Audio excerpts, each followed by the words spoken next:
News 4 செய்திகள். தமிழ்நாடு நுகர்பொருள் வாணிபக் கழகம் அனைத்து தொழிற்சங்கங்களின் கூட்டமைப்பு சார்பில் பெருந்திரள் ஆர்ப்பாட்டம். தமிழ்நாடு நுகர்பொருள் வாணிபக் கழக ஊழியர்கள் அரசு ஊழியர்களுக்கு இணையான சம்பளம் மற்றும் அனைத்து சலுகைகளும் பெற்று வந்தாலும் ஓய்வு பெற்ற பின் அரசு ஊழியர்களுக்கு வழங்கப்படுகின்ற ஓய்வூதியம் இவர்களுக்கு மறுக்கப்பட்டுள்ளது.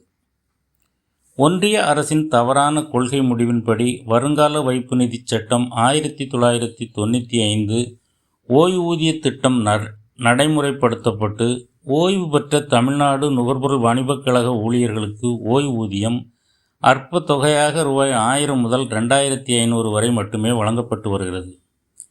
58 வயது வரை அரசின் நலத்திட்டங்களை முன்னெடுத்து அரசுக்கும் நிர்வாகத்திற்கும் நற்பெயர் பெற்று தந்த பணியாளர்கள் வயது முதிர்வின் காரணமாக ஓய்வு பெற்ற காலத்தில் தங்களின் வாழ்வாதாரம் சுமையாக சுமக்க வேண்டிய நிலைக்கு தள்ளப்பட்டுள்ளார்கள்.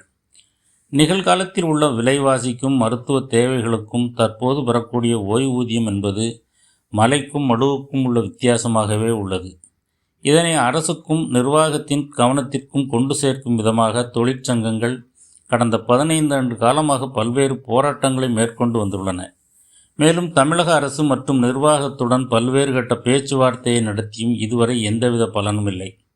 ஆகவே தமிழ்நாடு நுகர்பொருள் வாணிபக் கழக பணியாளர்களுக்கு இடைக்கால தீர்வாக ஒரு சில அரசு பொதுத்துறை நிறுவனங்களில் ஓய்வு பெற்ற ஊழியர்களுக்கு வழங்கப்படுகின்ற கருணை ஓய்வூதியம் போல ரூபாய் 9000 வழங்கிடக் கோரி தமிழக முதல்வரின் கவனத்தை ஈர்க்கும் பொருட்டு 10/2/2026 செவ்வாய்க்கிழமை அன்று மதியம் 1 மணி அளவில் தமிழ்நாடு நுகர்பொருள் வாணிபக் கழகம் அனைத்து தொழிற்சங்கங்களின் கூட்டமைப்பு ஓய்வு பெற்ற நல அமைப்புகள் அனைத்தும் இணைந்து சென்னை கோயம்பேட்டில் உள்ள தமிழ்நாடு நுகர்பொருள் வாணிபக் கழக தலைமை அலுவலக வளாகத்தில் பெருந்திரள் ஆர்ப்பாட்டத்தினை முன்னெடுத்தன.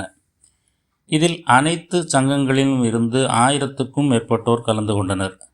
அரசும் நிர்வாகமும் இந்த கோரிக்கையை நிறைவேற்ற தவறும் பட்சத்தில் வேலை நிறுத்தம் உள்ளிட்ட போராட்ட நடவடிக்கைகளில் ஈடுபட அனைத்து தொழிற்சங்கங்களும் இணைந்து முடிவெடுக்கும் என்பதனை இந்த பெருந்திரள் ஆர்ப்பாட்டத்தின் வாயிலாக தெரிவித்துள்ளனர். நியூஸ் 4 செய்திகளுக்காக வை மாரிமுத்து. ஆர்ப்பாட்டம்